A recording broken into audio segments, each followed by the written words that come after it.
আমি কিন্তু হজে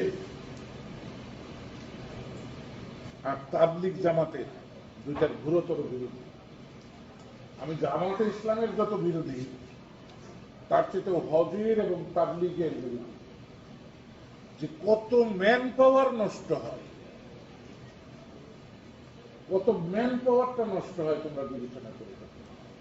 হজের জন্য 20 লক্ষ লোক আজকে সৌদিতে গেছে, এদের কোনো কাম নাই, এরা কোনো প্রোডাকশন দিচ্ছে না, শুধু ডিডাকশন করতেছে, শুধু খাচ্ছে, হ্যাঁ, দেশের টাকা নিয়ে যে ওদের দিয়ে আসতেছে।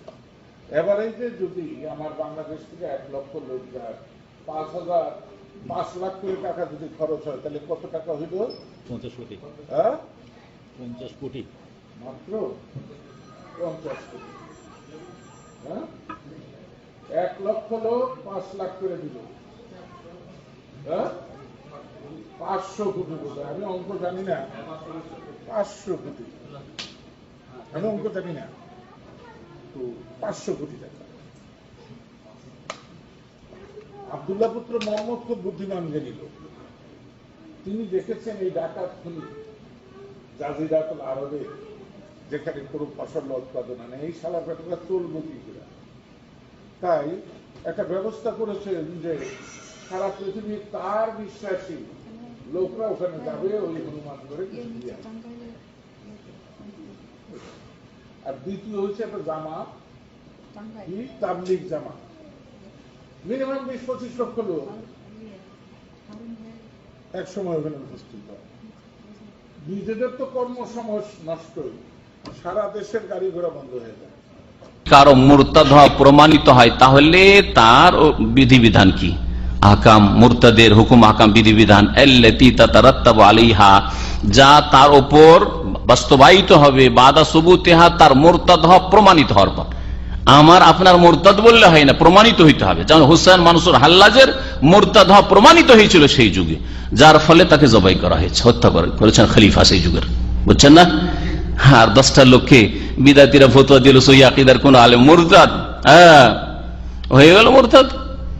অথবা আপনি একটা বিদাতি কিন্তু এখন ইসলামের গণ্ডিতে আছে, এমন বড় শিরক কুফরি করেনি, আর দিলেন মুরতাদ বানিয়ে দিলেন, মুরতাদ হয়ে গেল শুধু আপনার ফতোয়াতে। অথবা মানবরচিত বিধান দিয়ে ফয়সালা করে, দেশ পরিচালনা করে, আরে অমুক নেতা মুরতাদ, অমুক নেত্রী মুরতাদ, আপনি বলে দিলে হবে আর আমি বলে দিলে হবে? এটা বাস্তবে প্রমাণিত হইতে হবে, হাতে নাতে দলিল প্রমাণে যদি প্রমাণিত হয়, তাহলে এর বাস্তবায়ন করবে, যেসব বিধিবিধানগুলি রয়েছে বাস্তবায়ন করবে যার হাতে প্রশাসন রয়েছে, যার হাতে ক্ষমতা রয়েছে। আর এর বাস্তবায়ন কোন মুফতি আলেম করতে পারবে না, আর সমাজের কোন মালিক করতে পারবে না, বরং দেশের মালিক করবে, যার কাছে ক্ষমতা রয়েছে। সে হাকামগুলি কি? 1 নম্বর ইস্তিতাবাতুল মুরতাদ, মুরতাদদের কাছে তওবা তলব করবে। মুরতাদকে বলবে দেখো তুমি তওবা করো, ফিরে আসো তুমি। ফাইন তাবা, যদি ফিরে আসে, ও রাজাইল ইসলাম, ইসলামের দিকে ফিরে আসে, আমি ভুল করেছি, বলেছি নামাজ পড়ে কি হবে, অথবা নামাজ ফরজ নয়, অথবা হিজাব ফরজ নয়, এইরকম বলেছি, ভুল করেছি, ফিরে আসে যদি, ফি খেলালে সালাসাতাইন, 3 দিন তাকে অবসর দেওয়া হবে।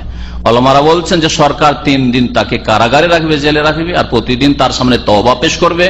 যদি তওবা করে তাহলে কবিলা মিনহু যালিকা, এই তওবা তার সাদরে গ্রহণ করা হবে, ও তরিকার তাকে ছেড়ে দেওয়া হবে। ঠিক আছে, যাও মুসলিম তুমি।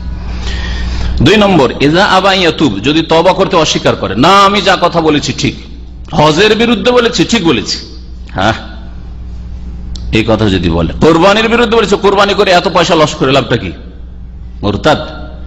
হজে এত টাকা খরচ করে লাভ, কত লস হচ্ছে, অর্থনীতি দুর্বল হয়ে যাচ্ছে দেশের, এইরকম কথা যদি বলে, সে মুরতাদ।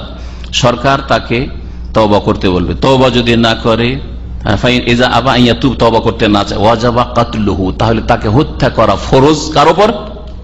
প্রশাসনের উপর। নবী করিম সাল্লাল্লাহু আলাইহি ওয়াসাল্লামের হাদিস দলিল, মান বাদদালা দীনাহু ফাকতুলু, যেই ব্যক্তি দ্বীনকে বদলে দেবে, পরিবর্তন করে দেবে, ফাকতুলু মানে ইসলাম, হক দিনকে বাতিলে পরিবর্তন করে দেবে, তাকে হত্যা করো। হাদিস সহিহ বুখারী এবং আবু দাউদের সহিহ হাদিস। 3 নম্বর বিধান হচ্ছে মুরতাদ ইউমনাউ মিনাত তাসাররুফি ফি মালিহি ফি মুদ্দাতি ইস্তিতাবাতিহি, যেই কয়দিন তাকে তওবার সুযোগ দেয়া গেল, কয়দিন? 3 দিন। এই 3 দিনে তার ধন সম্পদে কোন রকমের সে কোন হস্তক্ষেপ করতে পারবে না, ধন সম্পদ সে কেনা বেচা বিক্রি করতে পারবে না। হতে পারে চালাকি করে যে এ তো যাবে রে, আমি তো মুরতাদ হয়ে গেছি, যাবে দেয় বিক্রি করে দে, হাত থেকে বেরিয়ে যাক, না, তার ধন সম্পদে তার কোন নিয়ন্ত্রণ থাকবে না। এই তওবা তলব করা যে হয়েছে 3 দিনের মধ্যে, এর মাঝে ফাইন আসলামা, যদি সে মুসলিম হয়ে যায় ফাহু আলাহু, তাহলে তার ধন সম্পদ তার, এখন তুমি বিক্রি করো, যা পারবে তাই করো। ওয়াইল্লা সারাফাই আনলে বাইতুল মাল, আর যদি সে ফিরে না আসে, মুরতাদ হয়েই থাকে, 3 দিন সুযোগ দেওয়া গেল, তওবা করলো না, তাহলে তার ধন সম্পদ প্রপার্টি যা কিছু আছে তা বাইতুল মালের ফাইয়ের ধন সম্পদ হবে। বিনা জিহাদে যে ধন সম্পদ হাসিল হয় সেটা হচ্ছে ফাই, আর গনিমত যেটা জিহাদ ফিসাবিল্লাহ সশস্ত্র লড়াই করে হাসিল হয়, মুজাহিদরা হাসিল করেন, সেটা হচ্ছে গনিমত। বাইতুল মালের ফাই হবে কখন? মিনহি না কাতলিহি, যখন তাকে হত্যা করা হবে, অথবা যখন মারা যাবে সে আলা রিদ্দা, মুরতাদ হয়ে মারা গেল, হয়তো তাকে হত্যা করা হলো না, কিন্তু সে মুরতাদ অবস্থায় মারা গেল, তওবা করলো না, তাহলে তার ধন সম্পদ বাইতুল মালে চলে আসবে। কেউ কেউ বলেছে মিনহিনা ইরতিদাদিহি ইউসরাফু ফি মাসালিল মুসলিমিন, যেই দিন মুরতাদ হলো সেই দিন থেকে তার ধন সম্পদ কেড়ে নিয়ে বাইতুল মাল বা মুসলমানদের ভালো জনকল্যাণমূলক কাজে লাগিয়ে দিবে সরকার, মুসলিম সরকার, ইসলামিক সরকার। 4 নম্বর বিধান, ইনকিতাউ তাওয়ারুস বাইনহু ওয়া বাইন আকারিবিহি, যেই ব্যক্তি মুরতাদ হয়েছে, ইসলাম থেকে বেরিয়ে গেছে, তার আর তার যে ওয়ারিসিন উত্তরাধিকারী যারা রয়েছে তাদের মাঝে কোন রকমের ধন সম্পদ যে বন্টন হয়ে থাকে শরীয়তের বিধানে, সেটা থেকে তার বঞ্চিত হবে, একে অপরের ওয়ারিস হবে না, উত্তরাধিকারী হবে না। অর্থাৎ যে ব্যক্তি মুরতাদ হলো, মারা গেল মুরতাদ হয়ে, অথবা তাকে হত্যা করা হলো সরকারের পক্ষ থেকে, তার শাস্তি হিসাবে সেই ব্যক্তির ধন সম্পদ তার ছেলে মেয়েরা পাবে না, তার আত্মীয় স্বজন যারা ওয়ারিসিন রয়েছে, ফারাইজি যারা পায় শরীয়তের বিধানে, সে তারা পাবে না। বরং কি হবে? ফালায়ারিসু ওয়ালায়ারিসু না, 2 রকম, ওর ধন সম্পদে তার ওয়ারিসিন ওয়ারিস হবে না। আর যদি এরকম হয় যে মুরতাদ বেঁচে আছে আর মুরতাদের বাবা মারা গেল, বাবার অনেক ধন সম্পদ আছে, পাবে না, বাবা মুসলিম, বাবা নামাজি, বাবা মুসলিম, তাহলে বাবার ধন সম্পদে মুরতাদ ভাগ পাবে না, অথবা অন্য কোন আত্মীয় স্বজনই হোক যার ভাগ পায় সাধারণত পাবে না।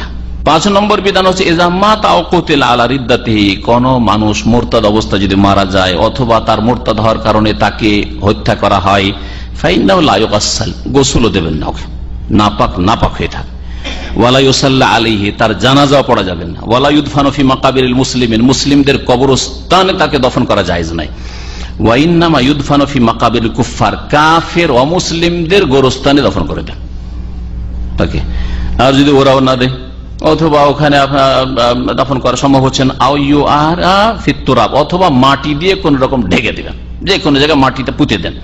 ফি আইয়ি মাকানিন গায়রা মাকাবির মুসলিম, মুসলিমদের কবরস্থান ছাড়া যে কোনো জায়গায়, মাঠে ঘাটে কোনো জায়গায় নিয়ে গিয়ে গরু ছাগলের মতো, পশুকে যেমন তার পচা সড়া গন্ধ থেকে বাঁচার জন্য, আর পরিবেশ আবহাওয়া খারাপ হয়ে যাবে সেই জন্য পুঁতে দিতে হয়, ওই রকমই তাকে পুঁতে দেবেন। এটা হচ্ছে শরীয়তের বিধান। আল্লাহু আ'লাম ওয়া সাল্লাল্লাহু আলা নবিয়িনা মুহাম্মদ ওয়া আলা আলিহি ওয়া সাহবিহি আজমাইন।